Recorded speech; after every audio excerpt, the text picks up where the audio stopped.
Bismillahirrahmanirrahim. Assalamualaikum warahmatullahi wabarakatuh. Innal hamdalillah nahmaduhu wa nasta'inuhu wa nastaghfiruhu wa nastahdihi wa na'udzu billahi min shururi anfusina wa min sayyiati a'malina. May yahdihillahu fala mudilla lahu wa may yudlilhu fala hadiya lahu. Asyhadu an la ilaha illallah wahdahu la syarika lahu wa asyhadu anna Muhammadan 'abduhu wa rasuluh. Qala Allahu 'azza wa jalla ya ayyuhalladzina amanu ittaqullaha haqqa tuqatih ولا تموتن إلا وأنتم مسلمون فإن أصدق الحديث كتاب الله وخير الهدى هدى محمد صلى الله عليه وسلم وشر الأمور محدثاتها فإن كل محدثة بدعة وكل بدعة ضلالة وكل ضلالة في النار. Jamaah Masjid Solehawa yang semoga dirahmati oleh Allah Subhanahu wa taala. Alhamdulillah, segala puji bagi Allah Subhanahu wa taala yang masih memberikan kita nikmat sehingga pada malam hari ini kita bisa berkumpul dalam majelis ilmu yang di dalamnya kita akan membacakan bersama-sama, yaitu tentang kitab Al-Fiqhul Al-Muyassar. Dan kita kemarin sampai pada bab tayammum. Sebelum pada masuk bab selanjutnya, di sini ana ingin mengulang apa yang kita bahas kemarin biar nggak bingung. Anak pikir kemarin agak kecepatan. Jadi sini ada sudah ringkas. Sebagaimana kita sebutkan kemarin tentang tayammum, maka definisinya ada secara bahasa adalah al-qasdu, yaitu maksud. Adapun secara syariat yaitu mengusap tangan dan kepala dengan tata cara yang khusus dengan niat beribadah. Jadi kalau kita lihat dengan ta'rif di sini, yaitu pertama mengusap tangan, mengusap wajah dengan tata cara yang khusus dan beribadah. Jadi ada 1, 2, 3. Mengusap tangan dan wajah dengan tata cara yang khusus, kemudian dengan niat beribadah. Adapun dalil-dalil tentang syariatnya tayammum, dalam Al-Quran ada, dan juga dalam hadis juga ada, dan ijma'. Dalam hadis, dalam surat Al-Ma'idah ayat 6, Allah Subhanahu wa taala berfirman, "Falam tajidu ma'an fatayammamu sa'idan thayyiban." Kalau kalian tidak mendapatkan air, ini maksudnya air, fatayammamu, maka bertayamumlah. Sa'idan thayyiban, yaitu dengan debu atau tanah. Ini firman Allah Subhanahu wa taala dalam Al-Qur'an dalam surat Al-Maidah ayat 6. Kemudian dalam hadis pun banyak berkaitan dengan syariat tayammum. Di antaranya seperti sabda Nabi sallallahu alaihi wasallam, "Wa ju'ilat lil ardu masjidan wa tahuran." Dan dijadikannya bumi ini bagiku yaitu masjid, yaitu tempat untuk salat, dan tahuran, dan sebagai alat suci. Dan kemarin kita sudah jelaskan bahwasannya tayammum ini adalah syariat khusus yang ada pada syariat Nabi Muhammad sallallahu alaihi wasallam. Sebelum syariat Nabi Muhammad sallallahu alaihi wasallam belum ada namanya syariat tayammum. Jadi mereka jika tidak mendapatkan alat bersuci, maka mereka tidak salat, menunggu sampai datangnya alat bersuci. Namun khususan Nabi sallallahu alaihi wasallam, Allah Subhanahu wa taala mengkhususkan memberikan debu atau tanah bumi dijadikan sebagai alat bersuci bagi syariat Nabi Muhammad sallallahu alaihi wasallam. Kemudian dalil yang ketiga yaitu ijma'. Dan ini maksudnya adalah semua para ulama sepakat bahwasanya tayammum itu disyariatkan. Jadi dalil ada 3, dari Al-Qur'an ada, dari hadis juga ada, kemudian dari ijma'. Kemudian syarat-syarat tayammum kemarin kita juga sudah bahas. Yang pertama adalah niat. Kita harus berniat. Niatnya apa? Niat bisa kita untuk mengangkat hadas dan juga bisa untuk salat. Anda tulis di sini, salah satu dari keduanya sudah cukup. Jadi misalnya kalau sudah waktu salat zuhur misalnya, kemudian kita nggak dapat air sama sekali, nggak dapat air, maka kita bertayamum boleh dengan niat untuk salat juga boleh berniat untuk mengangkat hadas. Jadi salah satu dari niat tersebut sudah mencukupkan dari yang lainnya. Jadi saya ulangi, niat di sini boleh untuk mengangkat hadas dan boleh juga untuk niat salat. Tidak perlu digabungkan. Digabungkan bagus, tapi salah satu dari keduanya itu sudah cukup. Kemudian syarat kedua yang itu Islam, kemudian berakal, kemudian yang keempat tamyiz. Ya, tamyiz itu belum balik, tapi dia sudah bisa membedakan mana yang buruk dan mana yang jelek, yang mana buruk dan mana yang bagus. Kemudian syarat yang kelima yang dibolehkannya seseorang untuk bertayamum adalah uzur dalam menggunakan air. Uzur dalam menggunakan air, maksudnya apa? Dia tidak bisa menggunakan air. Jadi uzur di sini ada dua, dijelaskan oleh mu'alif di sini. Yang pertama adalah tidak ada air. Ini uzur pertama. Kemudian yang kedua, uzur kedua yaitu takut membahayakan. Ini bagi orang yang sakit. Jadi ini sebab uzur yang membolehkan seseorang untuk bertayamum. Kalau tidak ada air gimana? Syaratnya sebelum dia bertayamum, dia harus cari dulu. Dia harus cari sebisa mungkin. Dia keliling sekitarnya. Kalaupun ada orang yang jual, kita harus beli. Kalau ada uang harus beli. Intinya harus dicari dulu airnya. Kemudian kalau lagi sedang sakit, maka di sini dilihat. Kalau dia takut sakitnya tambah parah, ini misalnya lagi demam, terus dia bilang kalau saya wudu atau mandi, misalnya dia junub, dia mandi, saya tambah parah sakitnya, maka ini sudah membolehkan bagi dia untuk bertayamum. Kemudian yang kedua yaitu dia takut kesembuhannya terlambat. Misalnya diprediksi dia demam, seharusnya dia sembuh besok, tapi dia paksa mandi, ternyata nanti kalau dia tahu kalau dia mandi sembuhnya nanti bisa mundur seminggu, maka keadaan seperti ini dia boleh untuk bertayamum. Jadi ada dua poin di sini berkaitan dengan sakit. Yang pertama adalah kalau dia takut sakitnya tambah parah. Yang kedua, kalau dia takut kesembuhannya menjadi terlambat. Ini dua sebab ini bisa menyebabkan seseorang bisa untuk melakukan tayamum. Namun dengan syarat, yaitu airnya harus di treatment. Maksudnya gimana? Kalau dia takut karena airnya dingin misalnya, kalau dia mandi sakitnya tambah parah, maka kalau bisa dia menggunakan air hangat, maka dia harus mandi dengan air hangat. Dia harus berwudu dengan air hangat. Dia harus usaha ngambil air, kemudian dipanasi dulu, menjadi hangat, baru dia pakai buat mandi atau pakai berwudu. Begitu sebaliknya, misalnya seperti di Arab, terkadang air itu panas. Jadi ketika buka keran, langsung airnya panas. Kalau kita berwudu dengan air itu, maka bisa sakit. Wajah bisa perih. Maka untuk berwudu, kita tunggu dulu airnya sampai dingin. Jangan langsung kita berpindah ke tayamum. Intinya airnya harus diolah terlebih dahulu. Entah dipanaskan atau didinginkan.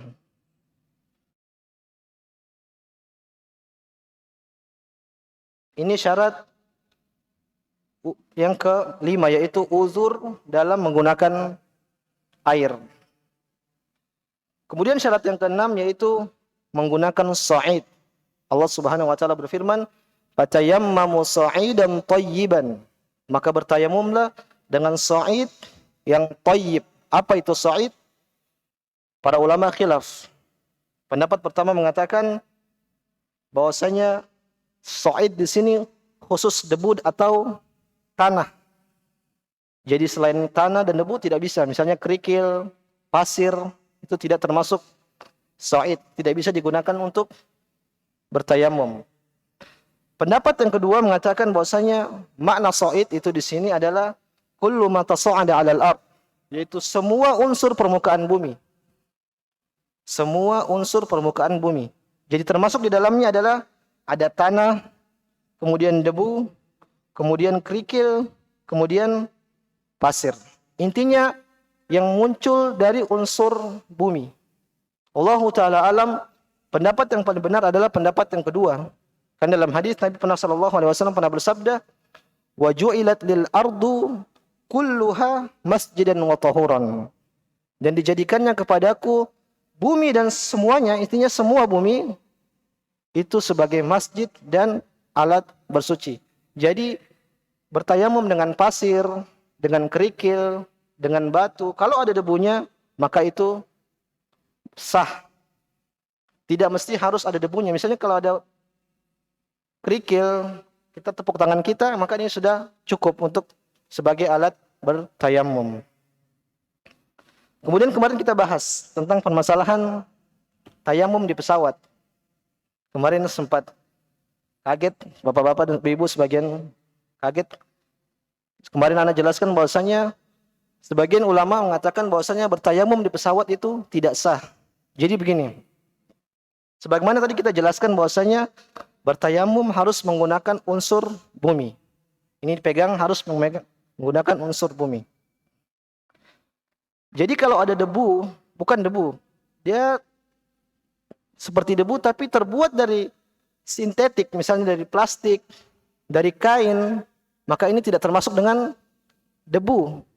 Karena dia bukan berasal dari unsur bumi, tapi dia berasal dari plastik itu. Makanya sebagian ulama mengatakan bahwasanya seseorang yang dia bertayamum dengan kursi pesawat, maka mereka bilang tidak sah karena ini bukan debu, tapi itu hal sintetik yang berasal dari kain tersebut. Karena kalau kita perhatikan dalam pesawat itu sangat bersih dan jarang ada debu. Mungkin kalau di luar kaca pesawat ada, tapi kalau di dalam pesawat sangat dingin dan jarang ada debunya. Itu pun kalau kita tepuk kursi pesawat di depan kita, itu terkadang yang keluar hanya percik-percikan kain yang berasal dari sintetik itu. Makanya mereka berpendapat bahwasanya itu bukan debu, karena itu bukan berasal dari unsur bumi. Tapi di sana ada pendapat lain, seperti Syekh Utsaimin rahimahullahu taala. Di sini nanti akan bacakan fatwa beliau. Beliau mengatakan intinya kalau kita mendapati seperti itu, seperti misalnya di tempat-tempat yang berasal dari seperti pesawat, bis. Kalau kita yakin itu debu, bukan yang terbuat dari kain-kain, maka insya Allah Ta'ala alam, kata beliau, itu sudah cukup. Yang penting kita yakin itu adalah debu, berasal dari unsur bumi. Anda bacakan fatwa beliau. Beliau mengatakan, "Idza kana yumkin an yatayammam ala firasyit tahira tayammama." Jika memungkinkan untuk seseorang bertayamum di kursi pesawat, maka hendaknya dia bertayamum. Wa idza lam yumkin bi an kana khaliyan minal ghubar. Jika tidak memungkinkan seperti kosongnya dari debu, misal kata beliau maksudnya tidak ada debu dalam pesawat, fa innahu yusalli walau ala ghairi tuhrin. Maka dia salat meskipun tanpa taharah. Jadi kita dalam pesawat, kemudian kita mau berwudu susah, nggak ada air. Adapun air toh itu susah, merepotkan. Ya susah pokoknya. Kemudian yang kedua, ternyata saat kita tepuk pesawat tidak ada debu. Habis dibersihkan pesawatnya. Gimana cara kita untuk melakukan salat sedangkan waktu sudah mau selesai? Misalnya kita flight jam 5 biasanya, jam 5 subuh sudah mau terbit matahari. Maka kata Syekh Utsaimin rahimahullahu taala, maka kita salat tanpa bersuci. Ini sah. Dalam istilah fikih namanya faqidut tahurain, yaitu orang yang kehilangan dua alat suci. Dia tidak bisa tidak bisa berwudu dan juga dia tidak bisa bertayamum. Maka kalau kita dalam kondisi seperti ini, udah kita salat tanpa bertoharah. Allah Subhanahu wa taala berfirman, "Fattaqullaha mastata'tum." Bertakwalah kepada Allah Subhanahu wa taala semampu kalian. Kita sudah berusaha cari debu, ternyata kita tepuk pesawat, nggak ada yang keluar debunya. Toh kalau keluar itu mungkin kain-kain yang bukan debu. Kemudian kalau kita ke air nggak, kita ke WC nggak ada air, maka dan waktu sholat sudah mau habis, maka kita sholat tanpa bertaharuk, dan itu sah kata Syekh Muhammad bin Shalih Al-Utsaimin rahimahullahu taala. Tetapi beliau menegaskan di akhir, fa idza qadara hadza tuhur tatahhar. Tetapi kalau dia sekiranya mampu untuk bersuci, maka sebaiknya dia bersuci terlebih dahulu. Wallahu taala alam. Jadi ringkasnya, kalau seandainya kita dalam suatu hal tidak bisa bertayamum dan tidak bisa berwudu, dan waktu salat hampir selesai, maka kita salat dengan tanpa bersuci, tanpa wudu dan tayamum. Wallahu taala alam. Kemudian pembatal tayamum kemarin kita sebutkan, yang pertama adalah hadas. Baik itu hadas besar atau hadas kecil. Hadas besar misalnya seorang junub, atau bagi ibu-ibu tiba-tiba haid, maka tayamumnya batal. Kemudian hadas kecil itu kencing dan seterusnya. Kemudian adanya air. Jadi kita lagi tayamum, lagi bertayamum, kemudian ada setelah tayamum kemudian tiba-tiba ada air, maka tayamum kita otomatis batal. Kita sudah bertayamum nih, cari air tadi nggak ada, kemudian tiba-tiba datang air, mungkin teman bawa air, maka otomatis tayamum kita batal dan kita harus berwudu dengan air tersebut. Kemudian yang ketiga itu hilangnya uzur. Tadi kalau misalnya kita tadinya sakit, kemudian besok sudah sembuh, maka kita tidak boleh lagi bertayamum. Terus di sini ada permasalahan. Bagaimana dengan sholat orang yang tayamum karena tidak ada air? Yang pertama,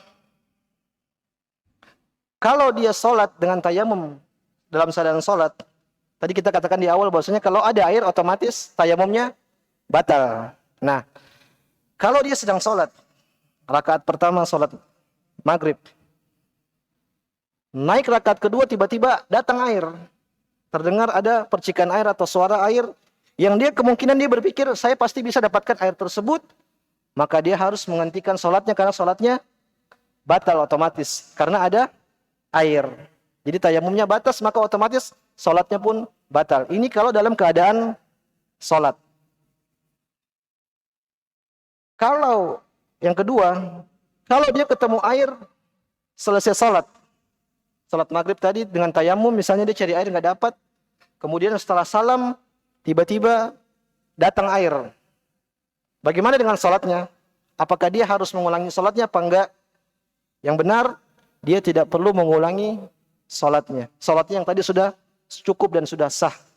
Dan hal seperti ini pernah kejadian di para sahabat. Dahulu ada 2 orang sahabat, mereka kehilangan air.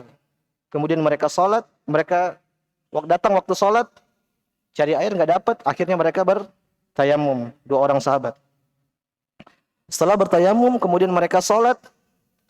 Setelah sholat, datang air. Maka kedua orang ini nggak tahu ini harus ngapain. Apakah sholatnya tadi sudah cukup apa enggak? Maka 2 orang ini pun berijtihad. Yang satu dia nggak mengulangi sholat, yang satu mengulangi sholat. Yang satu nggak sholat, yang satu ulangi sholat. Setelah itu mereka datang ke Nabi SAW, mereka bertanya kepada Rasulullah, bagaimana nih kondisi kita? Yang benar yang mana? Yang sholat tadi, apa yang nggak sholat? Kata Nabi SAW, asabtas sunnah walakal ajran. Engkau yang nggak ngulang sholat, engkau benar, itu sesuai sunnah, kata Nabi SAW. Ini yang benar. Tapi ente yang sholat ulang tadi, ente dapat pahala, 2 pahala, karena ente sudah berijtihad. Paham? Yang ini benar, yang tadi nggak sholat, yang sholat lagi tadi bilang ente dapat 2 pahala. Terus bagaimana sikap kita saat ini? Kalau kita terjadi dalam kondisi ini, apakah kita sholat atau ulang? Tadi saya katakan yang pertama dapat, Nabi SAW mengatakan engkau benar dan engkau dapat 2 pahala. Mana yang kita pilih? Yang benar kita harus ikut yang benar, kata Nabi SAW. Engkau benar sesuai sunnah. Lalu bagaimana? Kenapa kita nggak ikut yang orang yang sholat 2 kali, yang dapat 2 pahala? Jawabannya adalah karena orang yang ini dia nggak tahu hukumnya asalnya. Kalau kita sekarang udah tahu, tadi Nabi udah bilang ini yang benar, maka kita harus ngikut yang nggak sholat yang ini. Karena orang yang tadi ini dia nggak tahu hukumnya. Makanya dia berijtihad, akhirnya dia sholat 2 kali. Maka Nabi SAW mengatakan, engkau dapat 2 pahala. Maka sikap kita yang sudah tahu hukumnya, tidak boleh mengulangi sholat begitu, maka kita harus ngikut orang yang tidak sholat tadi. Ini yang paling sesuai dengan sunnah, kata Nabi SAW.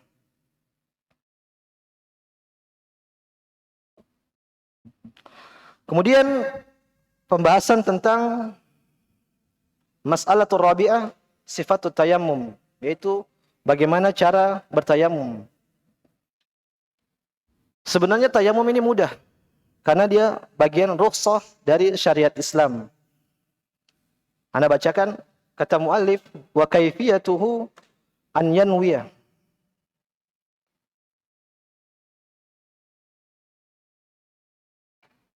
Cara tayamum.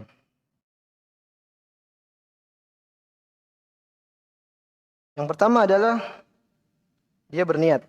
Saya berniat, tadi kita katakan mau niat untuk angkat hadas cukup, dan juga niat untuk salat juga boleh. Kemudian yang kedua, tsumma yusammi, yaitu mengucapkan bismillah.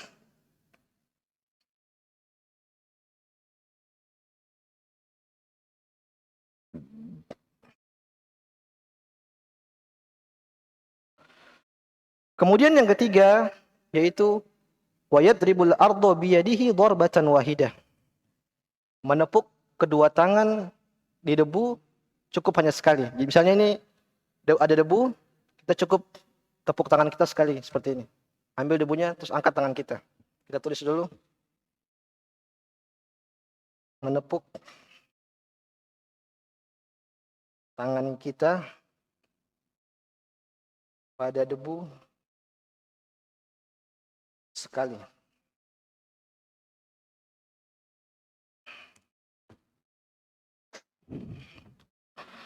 Kemudian yang keempat, tsumma yanfukhuhuma au yanfaduhuma. Jadi setelah kita tepuk, maka boleh kita tiup. Yang pertama tiup atau kita bersihkan seperti ini. Apa namanya, ditepuk. Kemudian yang keempat, setelah ngambil debu, maka kita meniup tangan kita. Meniup atau menepuk tangan.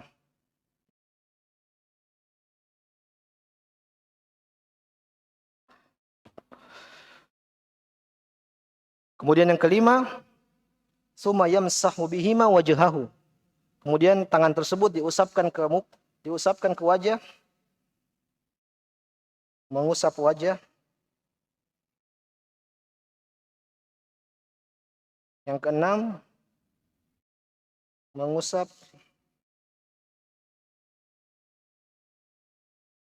tangan.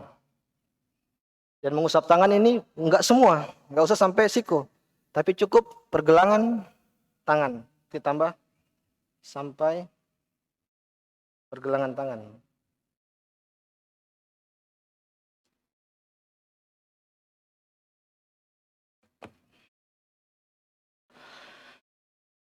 Kata mu'alif, di hadithi Ammar wa fihi at-tayammum darbatan lil wajhi wal kaffain.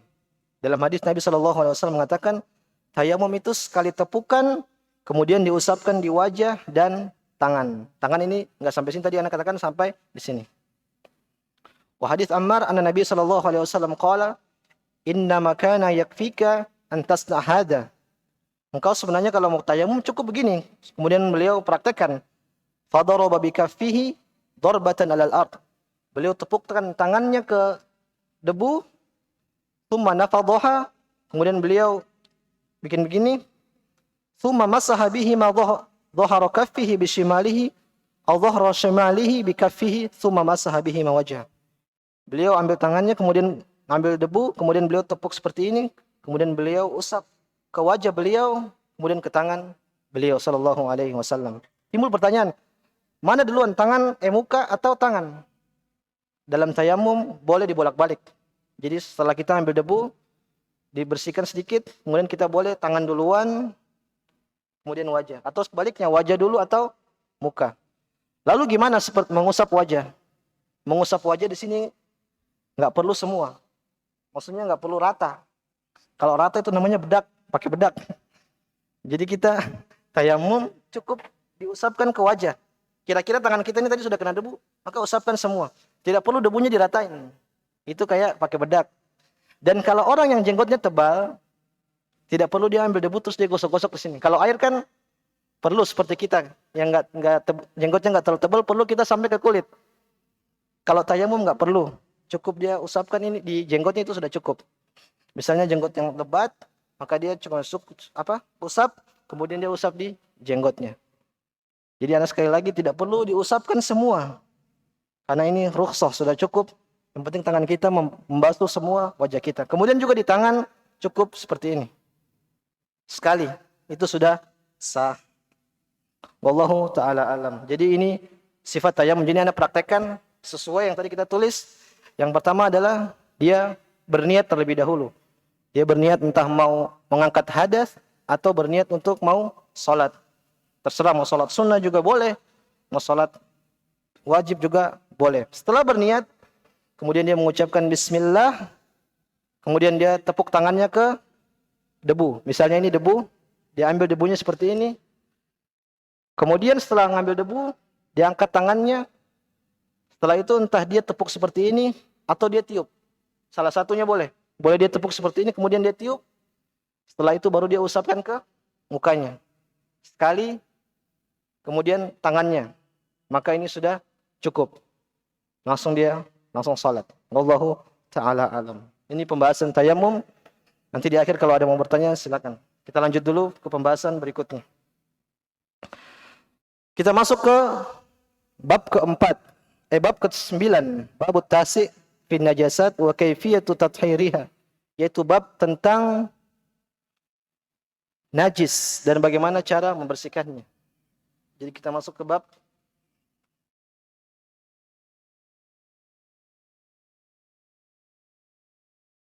najis dan cara membersihkannya.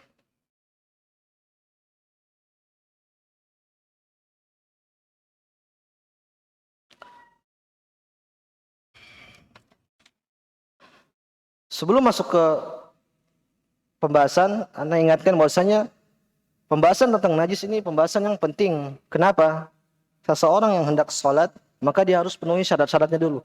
Dan di antara syarat sholat adalah terbebas dari hadas dan terbebas dari najis. Hadas kita sudah bahas tadi kemarin. Ada hadas besar, hadas kecil, dan pembahasannya bagaimana cara menghilangkan diri kita dari hadas, mengangkat hadas dari diri kita sudah bahas kemarin. Kalau hadas kecil dengan berwudu, kalau hadas besar dengan mandi. Kalau tidak ada, ini asalnya pakai air. Kalau nggak ada air kita bertayamum. Nah sekarang di antara syarat sah sholat, kita harus membebaskan diri kita dari najis. Jadi Anda tulis syarat sah sholat itu terbebas dari hadas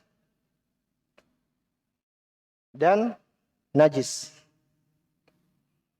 Hadas ada yang besar dan ada yang kecil. Kalau besar dengan mandi dan kecil dengan wudu. Kalau tidak ada keduanya, maka kita bertayamum. Ini tentang hadas kecil, tentang hadas dan telah kita bahas kemarin. Sekarang kita masuk ke najis. Tadi karena katakan di antara syarat sah sholat itu harus terbebas dari najis. Seseorang kalau mau sholat, dia harus perhatikan dirinya ada najis enggak. Perhatikan, ada 3 hal. Yang pertama itu najis pada badannya.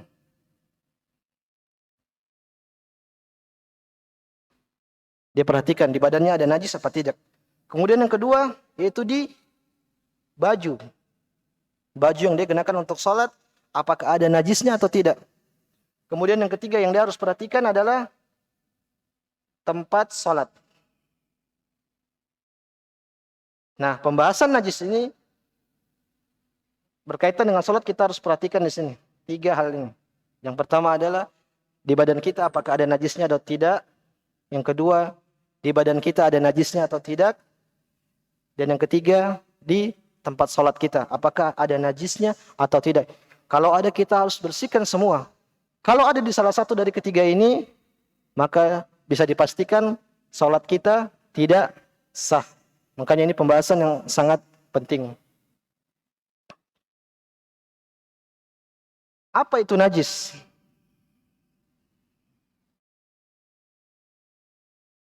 Para ulama mengatakan najis adalah ainun mustaqdar syar'an, yaitu semua benda yang dianggap kotor oleh syariat. Antum perhatikan di sini, semua benda yang dianggap kotor oleh syariat. Perhatikan di sini ada kotor dan syariat. Kenapa di sini dikatakan dianggap syariat? Karena ada beberapa hal yang kotor tapi dia tidak najis. Paham? Jadi semua yang kotor belum tentu najis. Tapi semua yang najis itu kotor. Jadi persangkaan najis ini bukan dari hawa nafsu kita. Keluar dari sini bukan hawa nafsu kita. Jadi patokan najis sesuatu itu bukan hawa nafsu kita, tapi patokan sesuatu hal yang najis adalah berdasarkan syariat Islam. Makanya tadi Anda katakan tidak semua yang kotor belum tentu najis, tapi semua yang najis pasti kotor. Para ulama membagi najis.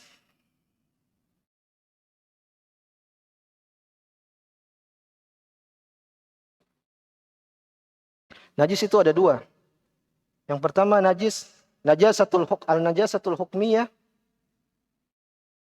yaitu yang najis hukmi. Yang kedua adalah najis al-ainiyah, najis aini. Jadi najis ada 2, ada najis hukmi, ada namanya najis aini. Apa makna dari keduanya? Najis aini itu yang zatnya dia najis. Contohnya apa? Seperti kencing manusia, kemudian kotoran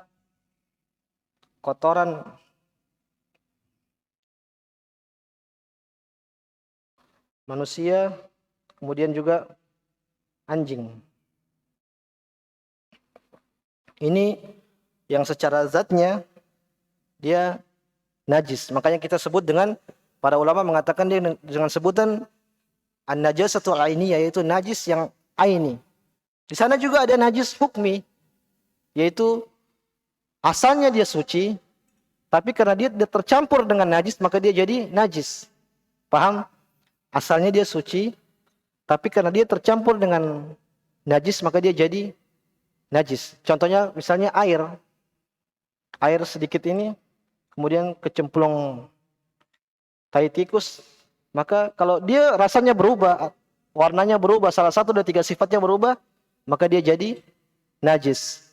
Jadi intinya najis hukmi adalah, kita tulis, asalnya dia tidak najis,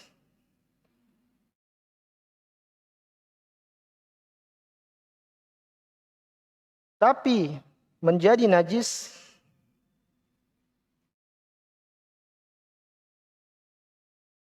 karena tercampur dengan najis aini.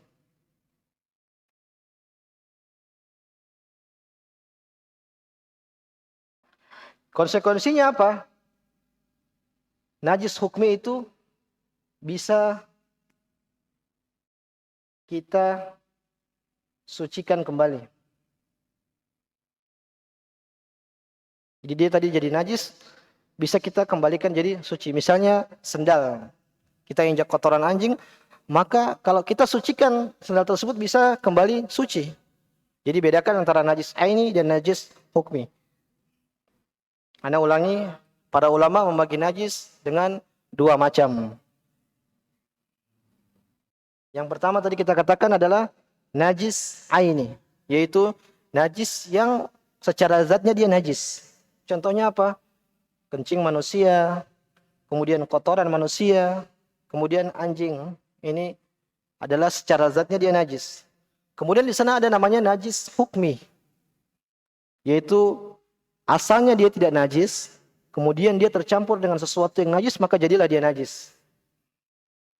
Konsekuensinya apa? Najis hukmi ini dia bisa disucikan kembali. Jadi dia tadinya najis, bisa kita kembalikan dia menjadi suci. Contohnya apa? Misalnya baju terkena kencing. Maka kalau kita sudah cuci baju tersebut, menghilangkan najisnya, maka bajunya kembali menjadi suci. Nah, ini namanya najis hukmi. Sekarang kita bahas. Para ulama juga membagi tingkatan najis dengan kaifiyah cara mencucinya itu ada 3. Najis, kita kembali ada di sini. Jadi begini Pak, kalau belajar fikih memang banyak pembagian-pembagian. Mudah-mudahan Bapak-bapak sabar. Najis itu ada 3. Yang pertama adalah najis mughalladhah. Mungkin Bapak-bapak pernah dengar mughalladhah, yaitu maksudnya adalah najis yang berat. Kemudian yang kedua ada namanya najis mukhaffafah.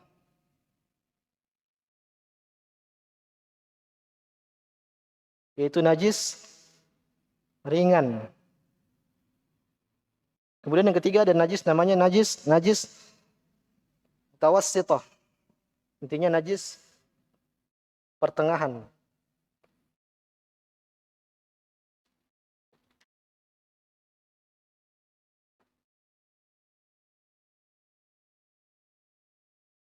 Jadi najis secara kaifiyah tata mencucinya tata membersihkannya para ulama bagi menjadi 3. Ada namanya najis mughalladhah, yaitu najis yang berat. Kemudian 2 najis mukhaffafah, yaitu najis ringan. Kemudian najis mutawassithah, pertengahan. Apa contohnya najis mughalladhah? Contohnya adalah seperti anjing. Anjing itu najis mughalladhah. Kenapa? Untuk cara mensucikannya itu caranya lebih berat daripada yang lain.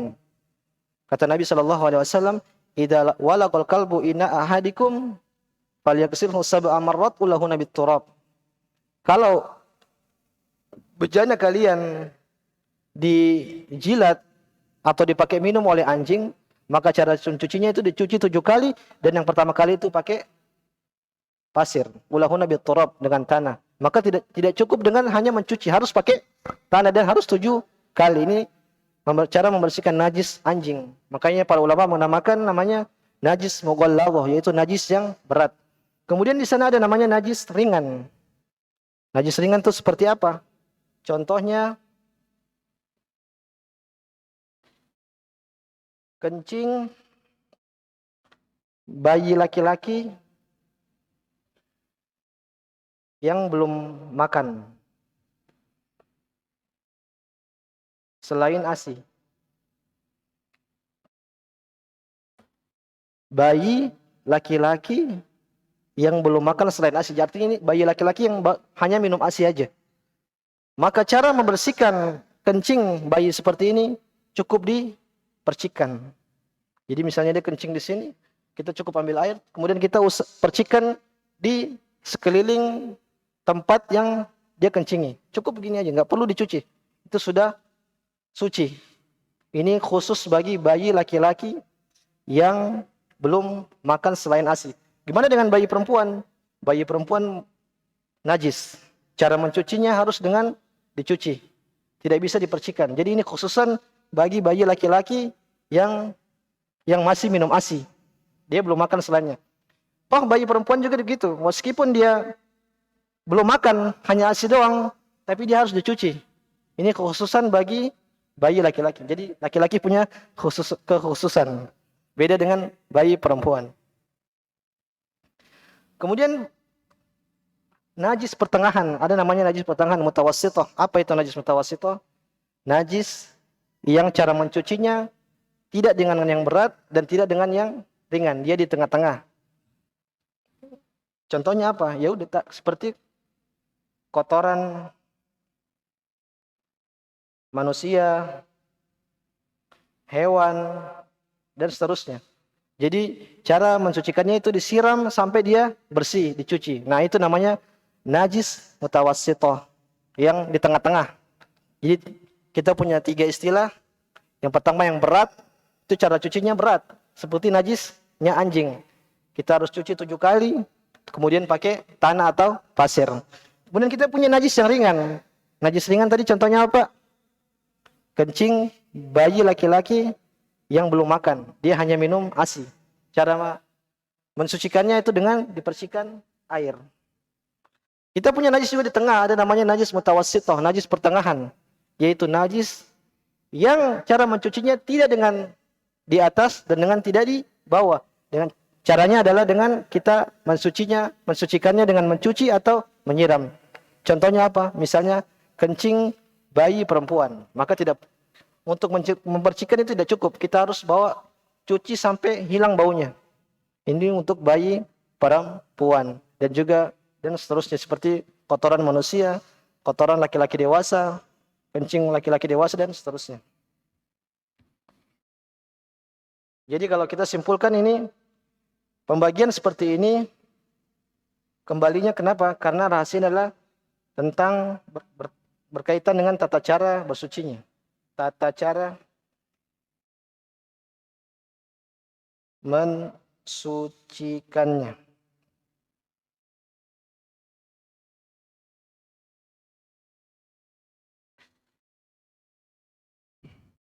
Sekarang kita bahas di sini muallif, beliau menyebutkan beberapa hal najis yang disebutkan berdasarkan dalil.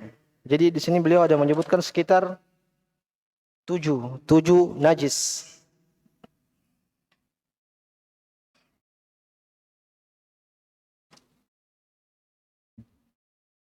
Yang pertama adalah baulul adami wa adaratuhu wa qai'uhu.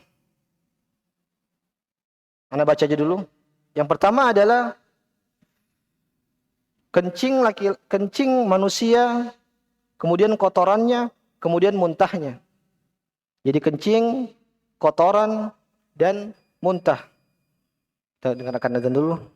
Kita lanjut. Wassallallahu ala nabiyina Muhammad wa ala alihi wa ashabihi ajma'in. Bismillahirrahmanirrahim. Alhamdulillahi rabbil alamin. Assalatu wassalamu ala atammanil akmalani ala al-mab'uthi rahmatan lil alamin wa ala alihi wa ashabihi ajma'in. Melanjutkan sedikit pembahasan tentang pelajaran kita. Kita sampai tadi pada hal-hal najis yang disebutkan oleh dalil. Di sini beliau menyebutkan sekitar 8 najis berdasarkan dalil-dalil yang ada. Yang pertama yaitu Anda bacakan dulu baulul adami wa adaratuhu wa qai'uhu. Yang pertama adalah kencing manusia, kemudian kotoran manusia, kemudian muntah. Jadi ada kencing, kotoran dan muntah. Illa baulus sabi alladzi lam ya'kul ta'am. Kencing kecuali kencingnya anak kecil laki-laki yang belum makan makanan selain ASI. Tadi kita jelaskan. Jadi kencing semua manusia itu najis najis kecuali kencing anak kecil. Maka dia cara mencucinya tidak perlu dicuci. Mensucikannya tidak perlu dicuci tapi cukup di fayuktafa birashihi. Cukup dipercikan. Di hadis Ummi Qais binti Mihsan. Sebagaimana hadis dari Ummi Qais binti Mihsan radhiyallahu anha, annaha atat bi ibnin laha shaghir lam ya'kul at'am min Rasulillah sallallahu alaihi wasallam. Jadi ini ada sahabiat namanya Ummu Qais bin Mihsan. Ceritanya suatu ketika Ummu Qais ini datang bawa anaknya, masih bayi, masih cukup makan ASI, dia belum makan selain ASI. Dia datang ke Rasulullah sallallahu alaihi wasallam. Fa ajlasahu fi hijrihi. Kemudian Ummu Qais ini ngasih bayinya tersebut ke Rasulullah. Jadi duduk di pangkuan Rasulullah bayi tersebut. Fabala ala thawbihi. Maka bayi tersebut tiba-tiba kencing di pangkuan Rasulullah sallallahu alaihi wasallam. Antum bayangkan anak antum diangkat digendong sama Syekh Sudes misalnya, kemudian dia kencing di Syekh Sudes. Bagaimana perasaan antum? Tapi ini Rasulullah, jauh nggak ada perbandingannya Syekh Sudes dengan Rasulullah. Ini sahabiat bawa bayi laki-laki belum hanya makan nasi, tiba-tiba kencing di pangkuan Rasulullah sallallahu alaihi wasallam. Maka kemudian Rasulullah mengatakan, "Pada abima'in fanathahu wa lam yaksilhu." Maka kemudian Rasulullah minta air, kemudian beliau percikan bekas kencing tersebut dan beliau tidak cuci. Ini menunjukkan bahwasanya ini tadi dalil bahwasanya kencing bayi anak kecil laki-laki yang belum makan selain ASI, cara mensucikannya cukup dipercikan.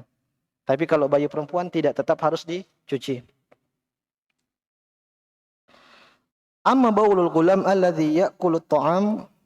Di sini beliau lanjutkan, adapun bayi laki-laki yang sudah makan, wa kadzalika baulul jariyah, dan juga bayi perempuan, fa innahu yuksalu ka baulil kabir. Maka dia ini harus dicuci sebagaimana najisnya kencingnya orang dewasa. Jadi khusus bagi bayi laki-laki tadi. Jadi kalau kita mau rinci tadi, pertama adalah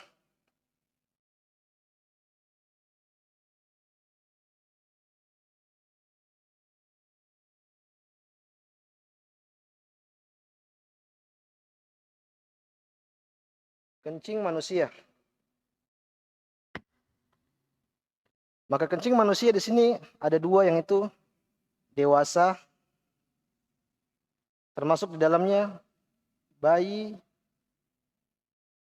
perempuan. Maka ini cara mensucikannya itu dengan dicuci.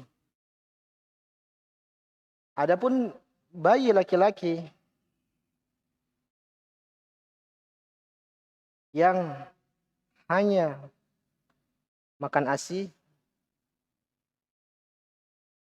maka cukup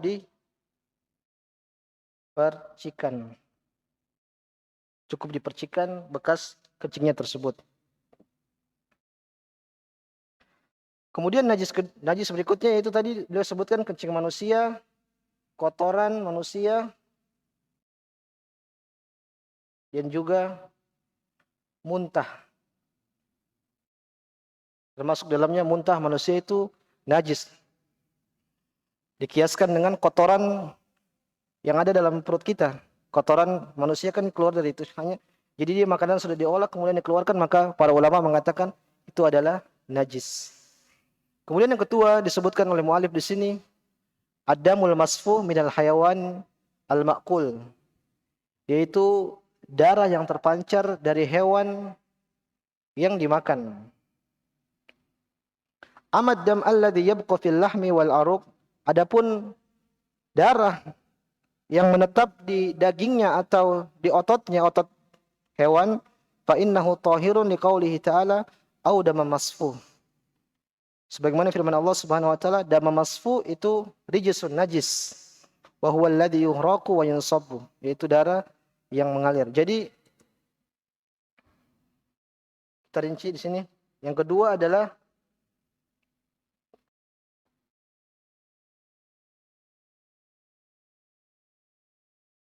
darah yang memancar dari binatang yang halal dimakan.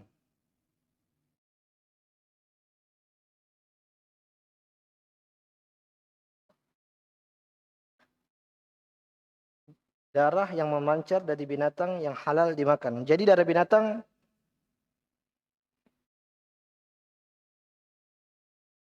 ada dua.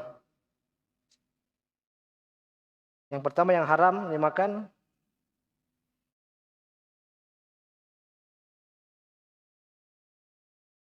maka ini adalah najis. Yang kedua yang halal dimakan,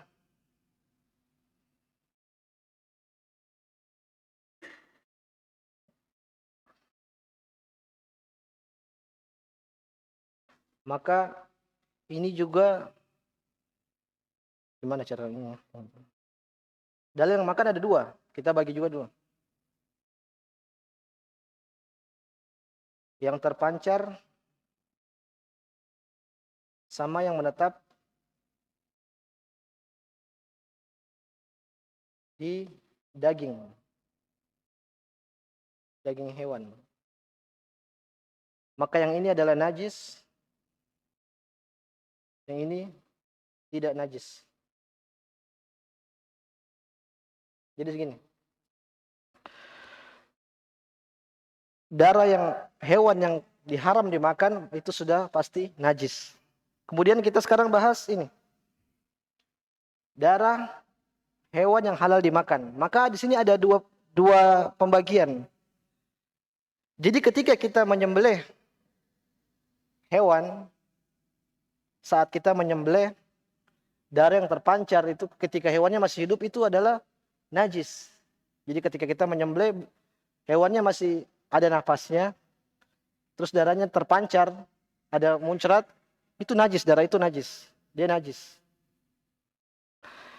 Akan tetapi darah yang menetap di daging tadi, kan kalau sembelih hewan masih ada darahnya menempel di hewan tersebut, entah di dagingnya atau di ototnya, maka itu tidak najis. Jadi bedakan antara darah yang memancar dengan darah yang menetap di daging hewan tersebut.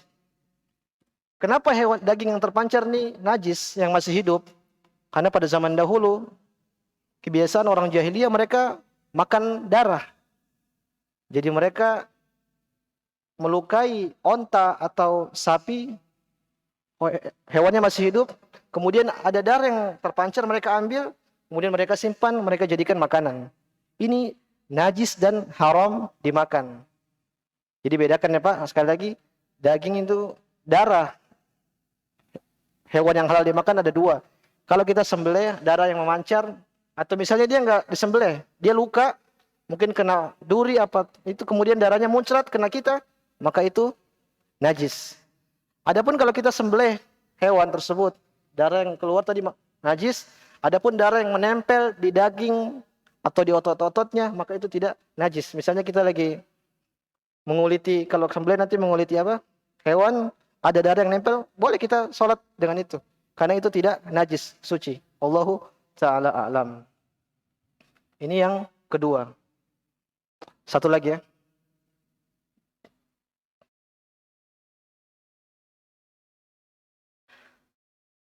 Kemudian yang ketiga yaitu baulun warasu kulli hayawanin ghairi ma'kulil lahmi kal hir wal fa'r, yaitu kencing atau kotoran hewan yang tidak halal dimakan dagingnya. Kencing atau kotoran hewan yang tidak halal dimakan, yang tidak halal dimakan. Contohnya di sini beliau menyebutkan seperti kucing dan tikus.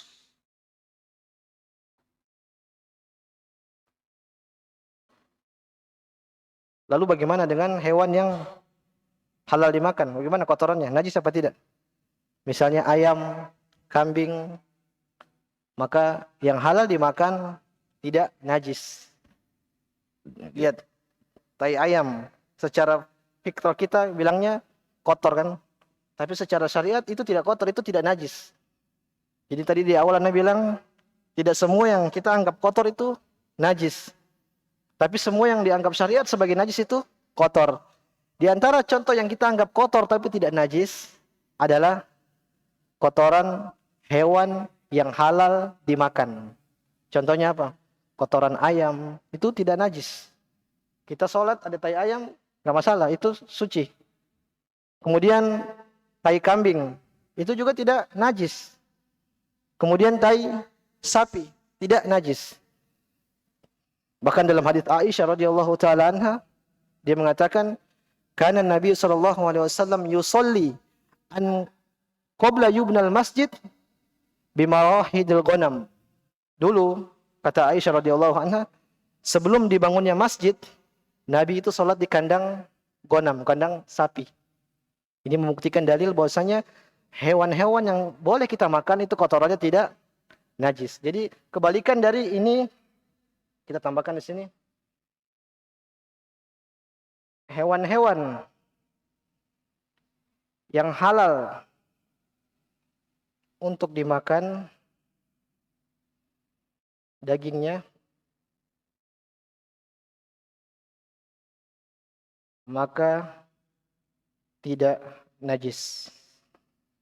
Jadi itu kaidahnya, dia makan atau tidak. Bebek, berarti kotorannya suci, tidak najis. Bahkan dalam hadis Nabi Shallallahu Alaihi Wasallam mengatakan, Nabi ditanya tentang bagaimana sholat di kandang kambing. Nabi mengatakan, "Shallu fiha fa innahu barakah." Sholat di dalamnya, sholat di kandang kambing. Fa innahu barakah. Karena sholat di situ keberkahan. Maksud kata keberkahan di sini, kata Imam Nawawi rahimahullah, maksudnya sholat di situ tuh tenang. Kenapa? Kambing kalau melihat orang sholat di sampingnya dia tidak bakal ganggu. Ini kata Imam Nawawi rahimahullah taala. Intinya di sini Nabi membolehkan seseorang sholat di kandang kambing, dan kandang kambing otomatis pasti ada kotorannya. Maka kotorannya itu suci. Kalau tidak suci, najis, maka pasti Nabi melarang sahabat untuk sholat di situ. Wallahu taala alam. Mudah-mudahan yang sedikit ini bisa bermanfaat bagi saya dan juga para jamaah sekalian. Kalau ada salah, kami siap rujuk dari kesalahan tersebut. Wassallallahu ala nabiyina Muhammad wa ala alihi wa ashabihi ajma'in. Mungkin kalau ada pertanyaan Bapak-bapak.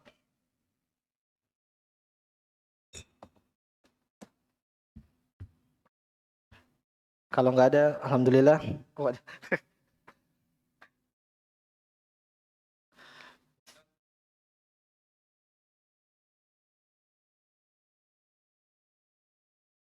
Kalau kita pakai kaidah tadi, kucing haram dimakan, berarti kotorannya najis, gitu.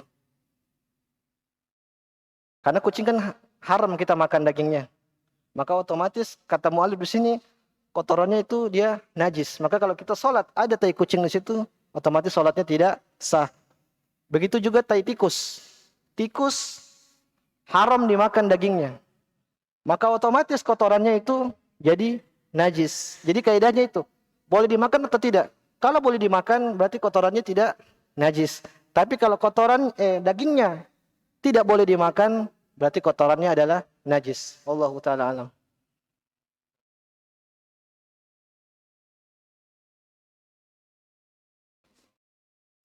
Iya. Itu khilaf di kalangan para ulama. Anda tidak pengen bahas lebar, tapi Anda membawa secara yang ada di dalam buku ini. Kalau kita panjang lebar nanti ada khilaf, pembahasannya ini dan ini. Wallahu taala alam. Kalau kita pakai kaidah yang dijelaskan oleh mu'alif di sini, berarti tai cicak najis. Karena kita dilarang untuk memakannya. Iya, Pak, wudu. Iya. Begitu kalau kira-kira wallahu taala alam. Assalamualaikum, Ustadz. Ya, Mau waalaikumsalam. kalau bak air untuk wudhu, terus kejatuhan kotoran cicak, itu sah nggak buat wudhu atau bersuci? Gimana Bu? Eh, Ada. Oh, air ada tai cicaknya. Iya, kata kotoran cicak. Jadi gini, ini sudah dibahas pembahasan awal. Kriteria air suci itu, jadi kita lihat, misalnya ada air segini, ada tai cicak masuk. Jadi kita lihat di 3 hal. Salah satunya adalah 3 hal. Yang pertama adalah warna. Kalau tai cicak itu dia merubah warna airnya, maka otomatis airnya najis, tidak suci. Kalau warnanya tidak berubah, maka kita lihat sifat yang kedua, yaitu baunya, bau dari air tersebut. Kalau air tersebut baunya normal, nggak berubah, maka airnya suci. Tapi kalau baunya berubah, jadi dia najis. Kemudian yang ketiga, kalau dua ini normal, maka yang ketiga adalah rasa. Kira-kira rasanya. Rasa. Kalau rasanya berubah dari air normal, berarti airnya najis. Tidak bisa digunakan untuk berwudu. Jadi kita lihat dari tiga sifat tersebut. Mau airnya banyak, mau airnya sedikit. Kalau ada najis yang masuk, maka kita lihat tiga sifat tersebut. Misalnya air 1 tandon. Kejatuhan 1 tai cicak.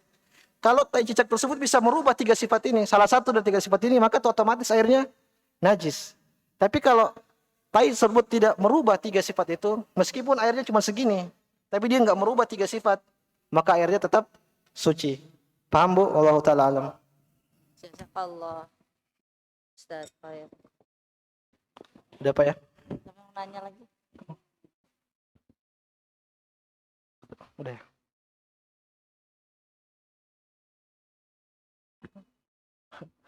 Ya jazakumullahu khairan. Subhanakallahumma wa bihamdik. Asyhadu an la ilaha illa anta astaghfiruka wa atubu ilaik. Assalamualaikum warahmatullahi wabarakatuh.